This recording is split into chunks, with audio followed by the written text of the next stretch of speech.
যখন দেখলে যে বউ অসুস্থ তখন কি মনে হলো যে রান্নাঘরে চলে এলে? তখন মনে হলো আমায় নামতে হবে মাঠে। একে আমি বলছি ছেড়ে দাও, বাসন মাজতে হবে না, আমি মাজছি, শুনছেই না। রাখো না। সংসারের সমস্ত কাজ করে চললো এবার অফিসের কাজে। বাচ্চারা সবাই বলে বাচ্চারা নাকি 5 বছর পর্যন্ত এরকম ভোগাবে, তো সত্যি সেটা রিয়েলাইজ করছি। এখন মাঝে মাঝে রান্না করে দিও না। পিঙ্ক পামকিন এখন ড্রেস পরছে, নাইট ড্রেস, ঘুমোবে বলে। অরেঞ্জ পামকিন তো আমার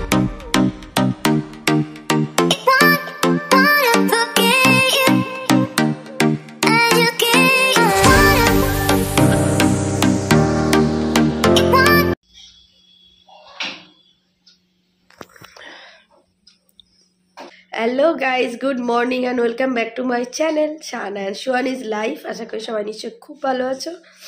আমি ভালো নেই, আমার চেহারা দেখে বুঝতে পারছো। তো আজকে সকাল, এখন বাজে 9টা। বাবাই উঠেছে অনেক আগে, আমি উঠেছি তোমার 8টার দিকে। আমি উঠেছি 7:45-8টার দিকে, কিন্তু বসেছিলাম উঠে বিছানায়। নাক দিয়ে ক্রমাগত কাঁচা জল পড়ছে আর মানে অস্বস্তি হচ্ছে, হাঁচি হচ্ছে, বিরক্ত লাগছে। নিত্যদিনের সকালের মধ্যে আজকে আমাদের দুজনের রোল চেঞ্জ হয়ে গেছে। অন্যদিন বাবাই এই জায়গায় বসে চা খায় আর আমি রান্না করি, ও বসে বসে দেখে। আজকে আমি বসে বসে এই যে গরম গরম দুধ খাচ্ছি আর ও ওখানে রান্না করছে, আমি বসে বসে দেখছি। মানে চোখটা পর্যন্ত আমার জ্বালা করছে ভীষণ পরিমাণে। এই যে গরম গরম দুধ খাচ্ছি, স্যারই করে দিল আর ওখানে ও রান্না করছে, আমি বসে বসে দেখছি। কিছু করার নেই, মানে করতেই পারছি না। ভাবছি যে একটু ঠিক হলে তারপর ঘরটাগুলো মুছবো। সুহানি এখনো ঘুম থেকে ওঠেনি, এখন থেকে আমি ব্লগটা স্টার্ট করছি, দেখতে থাকো। স্কুলে তো যেতেই হবে, কারণ সুহানি ঠিক আছে। আমি অসুস্থ থাকলেও কোনো অসুবিধা নেই, সুহানি ঠিক থাকলে স্কুলে আমাকে যেতেই হবে, কারণ ও মাথা খারাপ করে দেবে স্কুলে যাওয়ার জন্য। চা খাচ্ছে আর দায়িত্ব নিয়ে আজকে রান্না করছে। চলো তোমাদেরকে আগে দেখাই কি রান্না করছে। আমার জুতোটা কোথায় হয়ে গেছে না? দেখো ভাত হয়ে গেছে। বাঁধাকপি তো কালকে রাতে আমি কেটে রেখেছিলাম, সেটা সিদ্ধ ভাপিয়ে নিয়েছে। এখানে বসাচ্ছে চিকেন। চিকেনটা কোথায় রাখলে? এই যে চিকেনটা মাখিয়ে রেখেছে, দেখো দই দিয়ে মাখিয়ে রেখেছে। এখানে বাঁধাকপির আলু ভাজা হয়ে গেছে, আমি এগুলো কাটাকুটি করে দিয়েছি একটু, না দিলে ওর একার পক্ষে সম্ভব না। মাংসের আলু ভেজে নিয়েছে। বলো রাধুনি, সত্যি কথা বলবে একটা? সকাল সকাল যখন দেখলে যে বউ অসুস্থ তখন কি মনে হলো যে রান্নাঘরে চলে এলে? তখন মনে হলো আমায় নামতে হবে মাঠে, নাহলে মেয়ে কি করে যাবে স্কুলে। হেল্প করতে ইচ্ছা করে, শরীর খারাপ হলে তো হেল্প করতে হবে। আর যদি ইচ্ছা না করে তখন হোটেল জিন্দাবাদ। হোটেল জিন্দাবাদ। এখন সকালবেলা হোটেলে কোথা থেকে খাবার পাবে? তখন আলু সিদ্ধ, আদা রসুন দিয়ে দাও, নাহলে পেঁয়াজ পুড়ে যাবে। আলু সিদ্ধ ওর ভেতরেই দেওয়া আছে। দেওয়া আছে? টমেটোটা এক্ষুনি দেবে, ওর সাথে পরে দিও। এই রাঁধুনি আবার এমন, রাঁধুনিকে রাঁধুনির মতো রাঁধতে দিতে হবে, নাহলে খচে যাবে। বেশি কথা বললেই এখানে রেগে যাবে। এটা বাঁধাকপিটা তুমি বসাও, বসিয়ে দাও না, একই তো। পেঁয়াজটা লাল করে আমি বলে দিচ্ছি। পেঁয়াজের কিছু ফোড়ন দিতে হবে না, জিরে দিতে পারো। তুমি কি দাও? হ্যাঁ, কম দিই, মাঝে মধ্যে দিই, এমনি প্লেন করি। প্লেন করো? প্লেনই করি। ওই তো পেঁয়াজ লাল করে আদা রসুনটা দিয়ে ওতে। আদা রসুন কেন? আদা রসুন না দিলে একটু ভালো লাগবে না, অল্প অল্প দাও। দিয়ে আগে মাংসটাকে বসিয়ে নাও, এটা আস্তে দিয়ে রাখো। করো তাহলে। এই ভাতটা তুলে দাও, নিয়ে যাই, দাও আমাকে দাও। এই দেখো, এ পাগলি সকালবেলা উঠেই শুরু হয়ে গেছে। আর এদিকে একে আমি বলছি ছেড়ে দাও, বাসন মাজতে হবে না, আমি মাজছি, শুনছেই না। রাখো না। মাজা হয়ে গেছে, এখন বলছে আর মাজবো না। কই মাজা হয়েছে? দেখো এতগুলো বাসন এখন মাজলো বসে বসে। দরকার আছে মানু?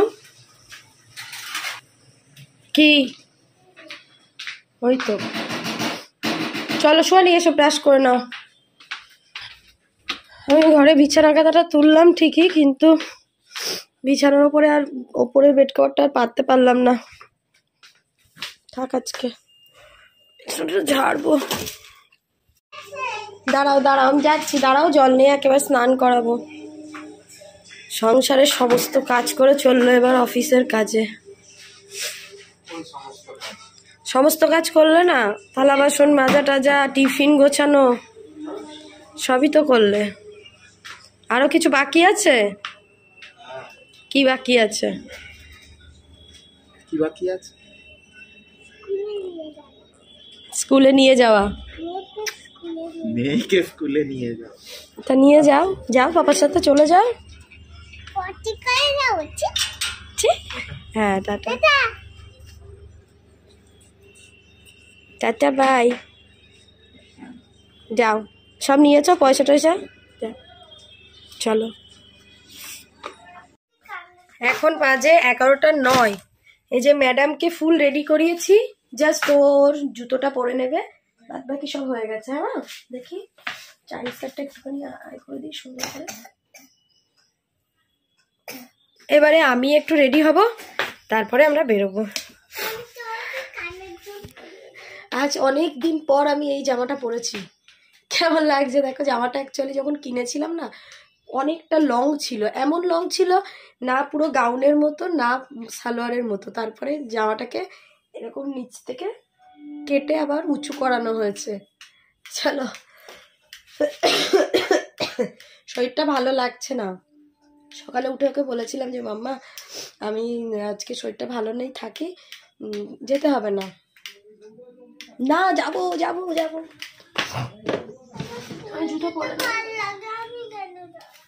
ঠিক আছে, ঢং করতে পারে না। 11:19 হয়েছে আর আমরা দুজন বেরিয়েছি। আজকে ম্যাডামকে বিলুনি করে দিয়েছি। দেখো ঘোরো মা ঘোরো, লে আমার কথা বেরোচ্ছে না, কষ্ট হচ্ছে, ভীষণ কষ্ট হচ্ছে, কি করবো বলো। গলাটাও দেখো কেমন হয়ে গেছে। হ্যাঁ হ্যাঁ হ্যাঁ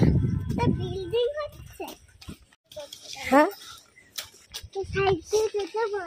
হ্যাঁ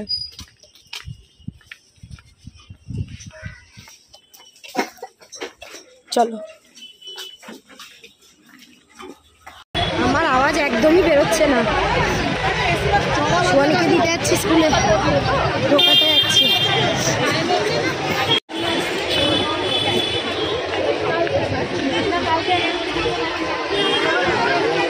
সোয়ানি আর হচ্ছে না তো?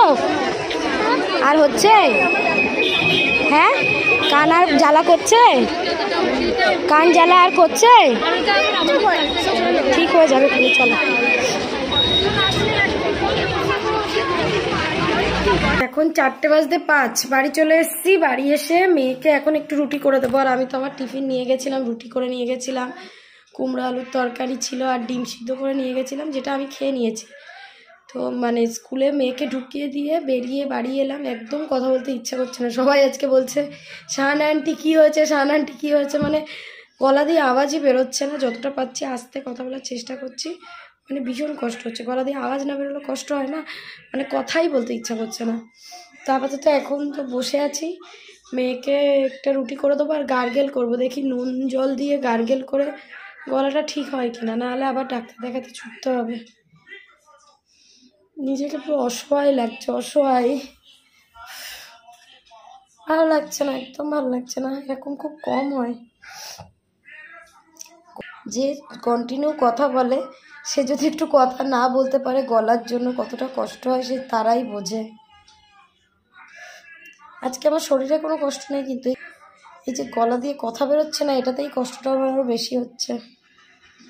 যাই হোক, ম্যাডাম ঘরে এসছে, ঘরে গিয়ে এখনো ড্রেস খোলা হয়নি, টিভি দেখছে।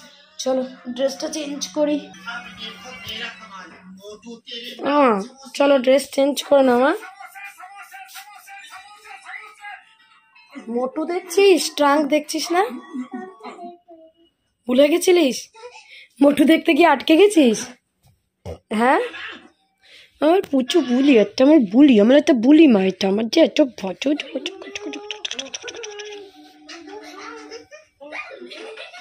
নাক দিয়ে সর্দি পড়ছে মা। এত ঠান্ডা লাগাটা বন্ধ হচ্ছে না কেন তোর? চলো ড্রেস চেঞ্জ করে নাও। পুরো রুগী দেখতে লাগছে না আমাকে? সত্যি আমি রুগী হয়ে গেছি। বাড়ি এসে যে গার্গেলটা করেছিলাম তার জন্য গলাটা একটু সামান্য মানে 0.5% ঠিক হয়েছে। আবার এখন গার্গেল করব।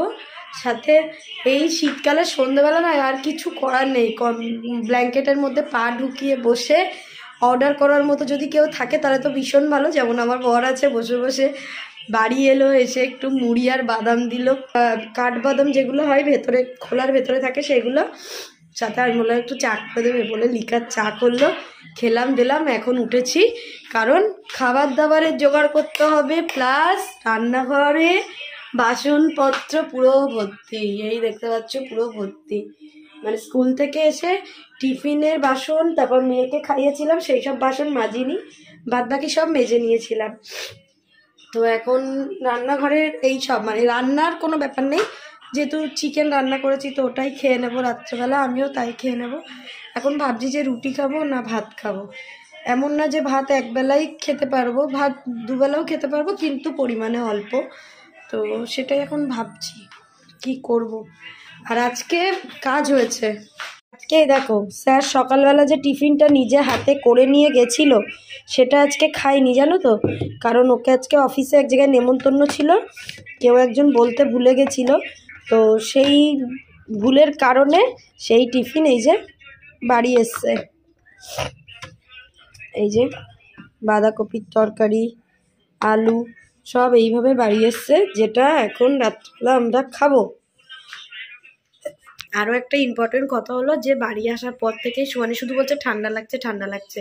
তো দুপুরবেলা খাইয়ে দাইয়ে শোয়ানোর পর ভালো করে খাইনি, চিনি পরোটা করেছিলাম খাইনি, একটা কোনো মতে খেয়েছে, অন্যদিন খাই ভক্তি করে, কিন্তু আজকে আর খাইনি। দেখি গায়ে জ্বর চলে এসছে, বলছে শুধু বলছে মা ঠান্ডা লাগছে, শরীর ভালো লাগছে না। তারপর দেখি জ্বর এসছে, বাবাই বাড়ি আসলো, তারপর একটু ঘুম থেকে তুলে ওকে ওষুধ দেওয়া হলো, এখন মোটামুটি ঠিক আছে। কিন্তু এই যে আমার শরীরটা এরকম, ওরও জ্বর এসছে, তো আমি বলতে পারছি না, কাল হয়তো আমরা স্কুলে যেতে পারবো না, কারণ অসুস্থ থাকলে বের করার কোনো মানেই নেই। আসলে এই দুদিন দুপুরের টাইমে এত গরম পড়ছে, আবার এই সন্ধ্যের পর থেকে ঠান্ডা, তারপর দুপুরবেলা ফুল স্লিপ পড়ছে, ভেতরে একটা ওপরে একটা। সোয়েটার তো আমি ওই জন্যই পরাচ্ছি না, এই ঠান্ডা গরম থেকে আবার আমার মেয়েটার অসুস্থ হয়ে গেল। কদিন ভালো থাকে বলো তো বাচ্চারা? সবাই বলে বাচ্চারা নাকি 5 বছর পর্যন্ত এরকম ভোগাবে, তো সত্যি সেটা রিয়েলাইজ করছি। হয়তো ধরে বেঁধে 2 থেকে 3 দিন আমার মেয়ে ফুল টু সুস্থ থাকে, তারপর আবার কিছু না কিছু ঠিক হয়ে যায়, জানো না, একদম ভালো লাগে না। আর বাচ্চা অসুস্থ হলে দেখবে নিজেকেও অসুস্থই মনে হয় তাকে সামলাতে গিয়ে। তো যাই হোক, এখন এই যে চা ফা করেছিল বর, সব এইভাবে পড়ে আছে, এগুলোকে এখন ঠিকঠাক করি, খাবার দাবার গরম করি।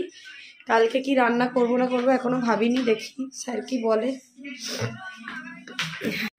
বলো, নিজের হাতে রান্না করেছো সেই সকালবেলা, সারাদিন তো খাওনি, তো আজকে কেমন লাগছে নিজের হাতে রান্না? সুন্দর হয়েছে। এবার নিচ্ছে চিকেন।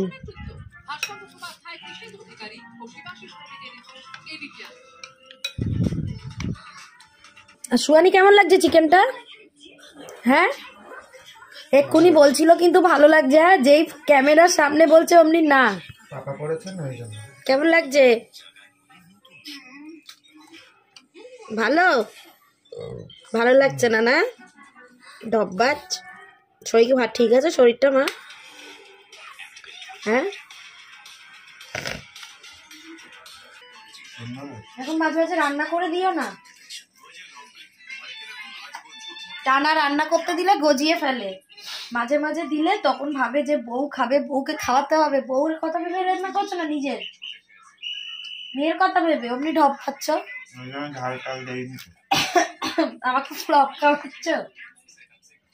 তো যাই হোক, ও যখন নিজের টানা রান্না করে 1-2 পর পর তখন গজিয়ে ফেলে, কিন্তু যখন আমাদের কথা ভেবে রান্না করে তখন একদম পারফেক্ট করে, তাই তো? আর আমরা বাড়ি না থাকলে, বাপের বাড়ি থাকলে তখন রান্নাই করে না, দোকান থেকে কিনে এনে এনে খায়। বেঙ্গলি বলবো না, চেহারা পামকিন। কি পামকিন? গ্রিন না ইয়েলো? হাত দাও, হাত দাও, হাত দাও। Orange pumpkin, wow. তো এখন পেঙ্গলি এখন নাইট ড্রেস পরছে। আচ্ছা, পিঙ্ক পামকিন এখন ড্রেস পরছে, নাইট ড্রেস, ঘুমোবে বলে। অরেঞ্জ পামকিন, তো আমার অরেঞ্জ পামকিন এখন ঘুমোতে যাচ্ছে, ওই জন্য নাইট ড্রেসটা পরে নিল। তো গুড নাইটটা বলে দাও, আর পিছনটা দেখিয়ে দাও, বেনুনিটা। আজকে সারাদিন বেনুনির ওপর দিয়ে গেল আমার মেয়ের চুলটা। চলো একটু চটকে নাও বাবাই, চটকে নাও, জামাটা পরাই, চটকে নাও, চটকে নাও, ভালো করে চটকে নাও। কি কি? দাঁড়া আগে চটকে নিক বাবা। না, সবাই চটকাবেই।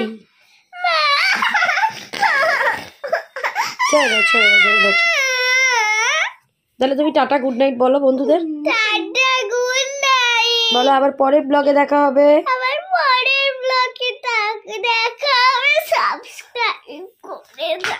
সাবস্ক্রাইব করে দাও। চলো টাটা, চলো চলো চলো চলো, শুয়ে পড়ো, যাও। চলো যাও, শুয়ে পড়ো, বাড়ি